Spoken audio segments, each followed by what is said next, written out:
Okay, let's dive into this. For decades, science fiction has teased us with the absolute ultimate immersive experience, right? The holodeck. You just walk into an empty room, casually ask a computer to simulate a dense rainforest or a bustling alien city, and boom, matter simply materializes right out of thin air. It's an incredibly beautiful fantasy. But today, our mission for this explainer is to pull that sci-fi dream down into cold, hard, actionable reality.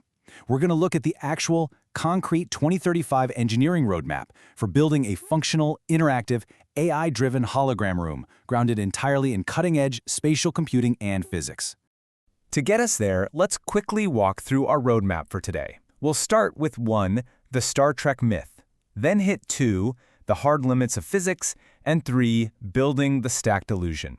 After that, we'll map out 4, the 2026 to 2035 roadmap, tackle 5, the real engineering bottlenecks, and wrap up with 6, the hybrid reality verdict. All right, Section 1, the Star Trek holodeck myth.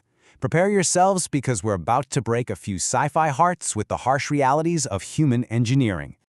I want to pose this question directly to you. Can we actually build a real, functioning Star Trek holodeck using pure matter synthesis? You know, the kind where a computer just casually rearranges subatomic particles in midair to create a sword, an apple, or even a person. Well, the short answer is nope, no way. The classic Star Trek expectation fundamentally relies on matter-energy equivalence as this frictionless, infinite compute substrate. It assumes you can just deconstruct and continuously synthesize matter from stored patterns and local energy to create free-floating hard light. But the actual engineering reality? It is completely different. We aren't simulating matter from scratch. A realistic holodeck relies heavily on intense perceptual tricks, mathematically constrained physical volumes, and wearable or environmental augmentation to literally trick your brain into believing matter is there. Which brings us to Section 2, the hard limits of physics. To really understand why we have to rely on these perceptual tricks, we've got to look at the brutal, unforgiving physical laws that absolutely forbid us from assembling arbitrary matter out of thin air. 9 times 10 to the 16th power joules? That number is staggering. You see, E equals mc squared is deeply unforgiving. If you want to construct just 1 single kilogram of matter, you need the energy output of an entire city.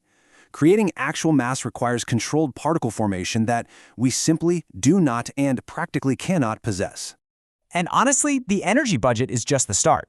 The information density problem alone is mind-bending. To perfectly scan and replicate just a single gram of matter, you have to capture the state of roughly 10 to the 23rd particles. Doing so flat out violates the laws of quantum mechanics. You simply cannot perfectly copy that much state data without it falling apart. Plus, if you're constantly refreshing this physical simulation, even tiny microscopic reconstruction errors cascade so quickly into catastrophic instability. Your beautifully generated holographic chair would literally rip itself apart. Section 3, building the stacked illusion. So, if physics flatly refuses to let us build the sci-fi version, what do? We pivot to human ingenuity. Let's look at how engineers are cleverly bypassing these physical blockers to build a hybrid reality system, what we call a stacked illusion. Because we don't get magic, we get an incredibly tight 5-layer architecture. Up at the top, the perception layer uses volumetric light fields and neural adaptive shading to give us visual realism. Below that, the physics layer uses hybrid solvers so digital objects actually obey gravity and collision rules. Then, the haptics layer uses phased ultrasound arrays in the air and active floor tiles under your feet for tactile touch and resistance. Beneath that, a highly constrained materialization layer relies on localized 3D printing kiosks and microfluidic air jets to spawn limited physical props and even wind. And tying the whole shebang together, the AI core. Now, what's really interesting about this slide is the role of this spatial AI core. We call it the world engine. It's not just sitting there drawing pretty 3D pictures. It's actually a transformer-based model, kind of like ChatGPT, but instead of spitting out text, it operates on geometry tokens, physics state tokens, and agent behavior tokens. It acts as a physics surrogate network running at kilohertz frequencies. It's constantly resolving physical contradictions to continuously decide what is practically allowed to exist in that room. And this highlights the ultimate paradigm shift of a realistic holodeck. Because we can't synthesize matter, you are never actually touching digital objects. You are interacting with localized force fields, shaped exactly like those objects, generated by ultrasound pressure points in robotic surfaces. Your eyes see the light field, your hands feel the acoustic pressure, and your brain just stitches it all together into reality. Section 4. The 2026 to 2035 Roadmap. With that wild architecture in mind, let's actually map out the practical, near-future lab build path that gets us from today to a fully integrated spatial room by the middle of the next decade. So what can we actually build today, and how fast will it evolve?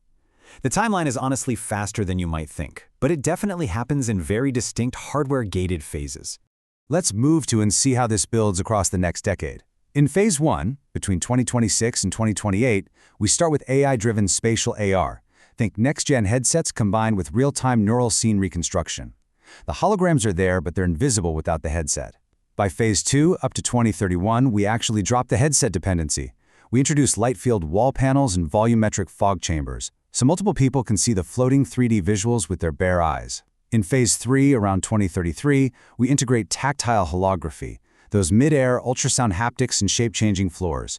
And finally, Phase 4 by 2035 is the true AI-native holodeck integration, where the spatial AI core seamlessly merges all these sensory outputs in real time. So what does a 2035 system feel like when you actually run it?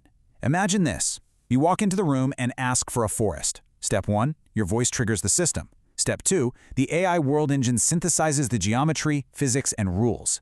Step 3, the light-field walls and volumetric fog render the visual depth of the trees around you. Step 4, as you reach out, ultrasonic haptic arrays create the distinct pressure of wind against your hand, and the floor subtly deforms to mimic a dirt path. And Step 5, if you bend down to pick up a rock, the system might have rapidly 3D printed a small physical prop in a wall bay just for you to grab. It is an amazing, progressive disclosure of sensory reality. Section 5. The real engineering bottlenecks. Okay, it sounds absolutely incredible, but we need to ground the excitement for a minute. Pulling off this illusion requires an extreme level of precision, and there are massive hurdles. Here are the brutal limitations engineers are fighting right now. First is compute density. Running a real-time 3D world model at room scale is just massively GPU expensive.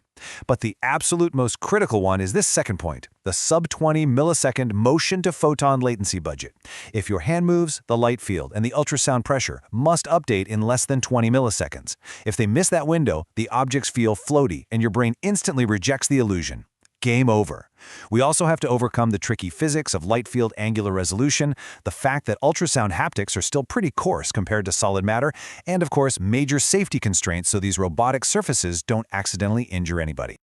Section 6. The hybrid reality verdict. Stripping away all the sci-fi hype, what is the final verdict on what this 2035 mixed reality environment will honestly achieve?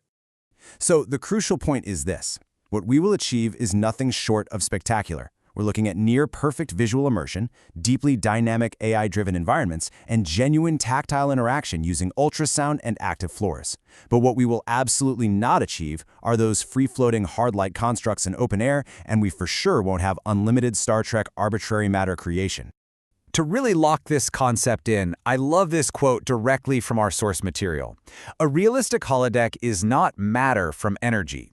It is a tightly constrained physical simulation with localized real-world actuation and minimal material synthesis. That perfectly captures the beautiful, complex reality of human engineering.